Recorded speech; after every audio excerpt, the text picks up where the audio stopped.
আমরা এটা এই বিক্ষোভ মিছিল করছি। আপনারা জানেন যে ভারত এক ধরনের সরাসরি আগ্রাসন চালাচ্ছে এবং দিল্লি বা সাউথ ব্লকের উস্কানিতে ভারতের অত্যন্ত ক্ষুদ্র কিছু উগ্র হিন্দুবাদী কিছু গোষ্ঠী তারা আমাদের সীমান্ত অতিক্রম করতে চাচ্ছে এবং ভারতের মধ্যে আমাদের যত ডেপুটি হাই কমিশন, আমাদের অ্যাসিস্ট্যান্ট হাই কমিশন, এইসব হাই কমিশনে তারা আক্রমণ করছে। গতকাল আগরতলায়, এর আগে কলকাতা ডেপুটি হাই কমিশনে, বোম্বে ডেপুটি হাই কমিশনে এই উগ্রবাদী হিন্দুরা আমাদের পতাকার যে স্ট্যান্ড খুঁটি সেটাকে ভেঙে দিয়েছে। পতাকাকে তারা পদদলিত করেছে। আমাদের সম্মান, আমাদের মর্যাদার প্রতীক সেই পতাকাকে যারা মাটির সাথে বিছিয়ে পা দিয়ে খুঁচিয়েছে, আমরা তারা মনে করি তারা বাংলাদেশের বন্ধু হতে পারে না। আমরা এর তীব্র প্রতিবাদ জানাই। তারা এমবাসির প্রাঙ্গণে জোর করে ঢুকে গিয়ে আমাদের সেখানকার বাংলাদেশের যারা সেখানকার স্টাফ, বাংলাদেশের যারা এখানে কর্মচারী, তাদের গায়ে হাত দিয়েছে। ওরা কাপুরুষ না হলে নিজের দেশে অন্য দেশের এমবাসির মধ্যে ঢুকে তারা বীরত্ব দেখাচ্ছে। এরা কাপুরুষ ছাড়া আর হতে পারে না। বন্ধুরা আমার, এরা আন্তর্জাতিক কনভেনশন, এরা জেনেভা কনভেনশন ভঙ্গ করে তাদের নিজ দেশে অন্য দেশের এমবাসির নিরাপত্তা তারা দেয়নি, তারা নিরাপত্তা দিচ্ছে না, বরং সাউথ ব্লকের উস্কানিতে তাদের কারসাজিতে ভারতের মধ্যে বাংলাদেশের মিশনগুলোতে তারা আক্রমণ করছে।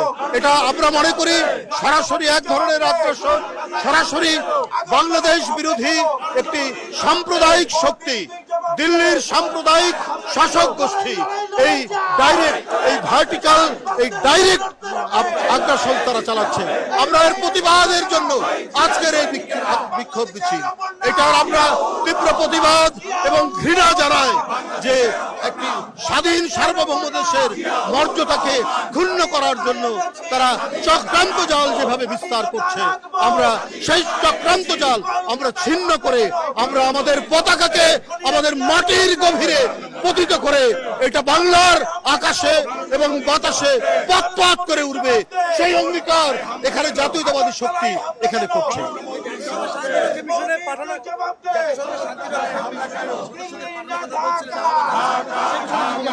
না, সেটা ক্লিয়ার করবো, কারণ তাদের নিজের দেশেই ভয়ঙ্কর রকম সংখ্যালঘুরা নির্যাতিত হয়। কাশ্মীরে আগুন জ্বলছে, আসামে আগুন জ্বলছে, সেখানে খ্রিস্টানরা নিরাপদ নয়, কাশ্মীরে মুসলমানরা নিরাপদ নয়, আপনার পাঞ্জাবে শিখরা নিরাপদ নয়। চারিদিকে এই বর্ণবাদী, হিন্দু বর্ণবাদী এই শাসক গোষ্ঠী বিজেপি তারা এক ঘৃণা ছড়িয়েছে। এই ঘৃণা ছড়ানোর কারণে ভারতের মতো একটি মহান দেশে তারা যে ঘৃণা এবং বিদ্বেষ তৈরি করে যে সিচুয়েশন তৈরি করেছে, সেইখানে আমরা মনে করি জাতিসংঘের মিশন এবং জাতিসংঘের শান্তিরক্ষী বাহিনী ভারতে পাঠানো উচিত। কারণ সেখানে প্রতিদিনই রক্ত ঝরছে, প্রতিদিনই ভারত বাংলাদেশ সীমান্ত, অন্য দেশের সীমান্ত রক্তাক্ত হচ্ছে। তাই ভারতেই শান্তি মিশন পাঠানো অত্যন্ত জরুরি। সেটা সেই সিদ্ধান্ত হয়তো পরে জানানো হবে। আমাদের কর্মসূচি এখন এটা চলছে না। যদি ভারত সরকার বা ভারতের দিক থেকে এই ধরনের উস্কানিমূলক অবস্থা চলে, তাহলে নিশ্চয়ই বিএনপির এবং এদেশের জাতীয়তাবাদী গণতান্ত্রিক শক্তির কর্মসূচি এটা থাকতেই পারে। আর যদি না হয়, তারা যদি সেটি না করে, তাহলে আগের মতোই যে শান্তিপূর্ণ সহাবস্থান, ভারত একটি পার্শ্ববর্তী দেশ, সুপ্রতিবেশী সুলভ সম্পর্ক সেটা বজায় থাকবে নিঃসন্দেহে।